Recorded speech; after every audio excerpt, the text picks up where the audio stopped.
They admitted to him that this is basically acclimation for occupation. Now, that's not even debatable. They're coming out and just putting regular National Guard, Army, and Marines on the streets. And so it's this slow, incremental unfolding of this agenda. But now here at the end, it's all intersecting and getting sped up, kind of like birthing pains with a woman. As she gets down to delivering the baby, as she goes through labor for 12 hours, in the last 30 minutes, the contractions are closer and closer until it's all just one big contraction. And that's why we see all the different activity just exploding. The bottom line here from Hardin, Montana is I'm very glad I came here because more and more on the air I talk about this being like a Twilight Zone episode. You get to this very poor town bordering the Crow Indian Reservation. There are Native Americans, like right out of a stereotype, just completely drunk, walking around all over the streets, bumping into walls, falling down. Other Native Americans, nice-looking, happy families out taking their family to eat and things, but there's homeless, old white people begging for money on the sides of the streets. But there's also, cheery, nice, folks here as well, both non-native and folks from Montanans. And in the middle of it, you have this individual who's got a rap sheet the size of the New York phone book. I mean, every day, every few hours, new warrants in different states and new civil judgments and new felonies. And as you said, I saw that number, 17 aliases. And he is hooked into the government at certain levels. And the question is, the government's full of criminals, con artists, scammers. Was he just taken in because he was a fellow traveler? Or has he gone out and conned the U.S. government, other contractors, other groups? He's such a liar that we really don't know. It may just be that he's a complete con artist who was able to get a $27 million facility and have German mercenaries in tow. We've confirmed that's going on, and other Croatian and Serb people in tow with him.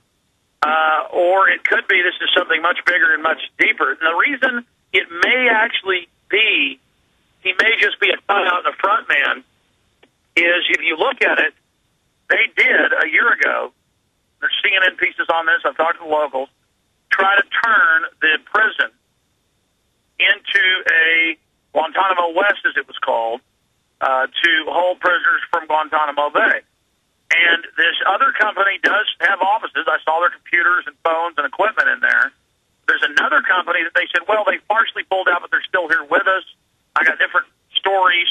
And they were saying we still may make this a alien detainee center, enemy combatant center. And then I went into different offices and saw different blueprints and maps on the walls.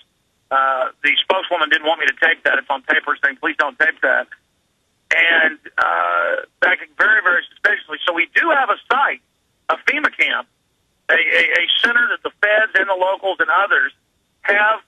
The feds were involved a year ago, trying to sell this to the state, but the legislature, the people in Helena and in Billings, the major cities, said, we do not want this. And so it looks like they tried to come back through another organization to try to push it as that. That's why they said it was going to be an international training center for foreign troops. And we have confirmed it is now in the Billings Gazette today. In fact, I just came out of one of the city offices and just had the new Billings Gazette article. In fact, it's behind me. Aaron's about to give it to me.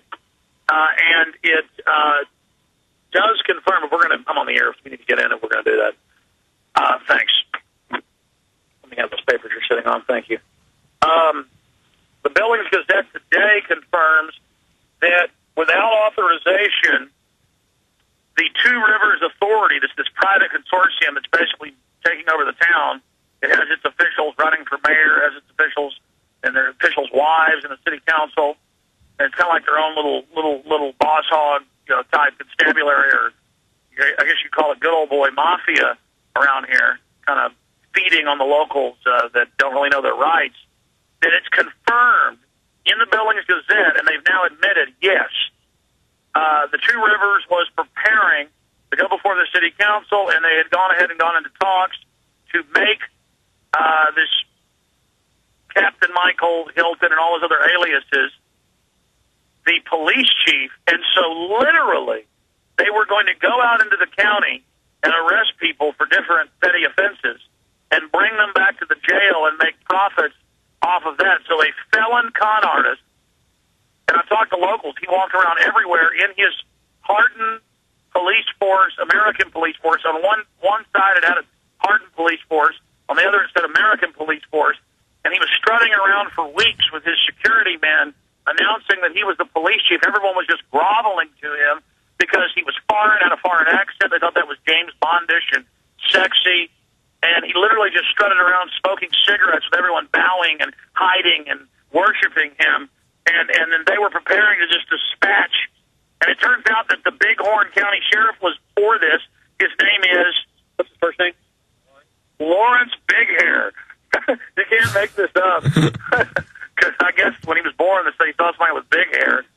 But the point is, and we've heard from the sheriff's always sick, and no one can ever find him. They're saying he's sick right now. Locals have reported something else that, well, he has the native taste for certain things. But the point is it's really bad, folks. And this, I've never seen a boss hog town quite like this. But it's a microcosm. You drive across Texas, more prisons than anywhere else in the U.S. per capita, more prisons than anywhere else in the world. The U.S. is the capital of prisons nationwide and worldwide. Texas is the capital of that. So the U.S. is the capital worldwide of prisons, and Texas is the capital of the U.S. for prisons. We have detention centers in every little county, and that's why they put you in jail for nothing. It's all the same parasite groups. This guy just happens to be a criminal con artist, so it blew up in his face, and they're in a lot of trouble with the Attorney General investigating. But we'll continue to see if he is hooked up with all these other shadowy groups, part of the courts. We'll be back after this. It's the Alex Jones Show. Alex on the ground in Hardin, Montana.